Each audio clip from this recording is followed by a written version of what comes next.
इखलाकी बुराइयों में एक बुराई हसद भी है, किसी को आगे बढ़ता देखकर हसद करना।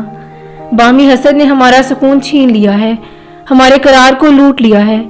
छोटे से लेकर बड़े तक हसद की आग में जल रहे हैं। भाई भाई का गला काटने के लिए तैयार है और कौमें एक दूसरे से हसद में मुब्तला हैं।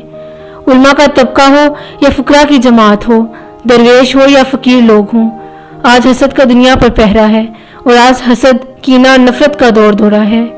हुकूमत के ईवानों से लेकर फकीर की झोंपड़ी तक आपको हसद की शहनशाही दिखाई देगी।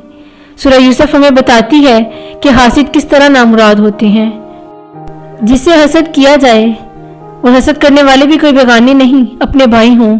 हसद करने वाले पैगंबर ज़ादे हों, लेकिन जब वो हसद की आग में जलते हैं तो अपनी सारी सलाहियतों को जंग आलूद कर लेते हैं।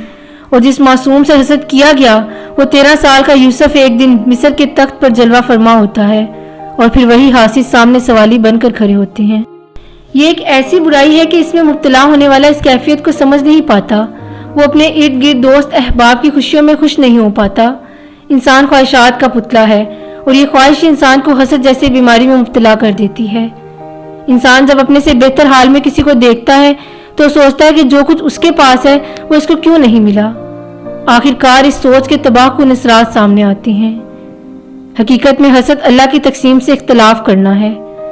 हसद एक ऐसा जहर है कि जिसे इंसान पीता तो खुद है और तोका दूसरों के मरने की करता है। दुआ गो हूं कि अल्लाह हमें इस इखलाकी बीमारी से महफूज रखे।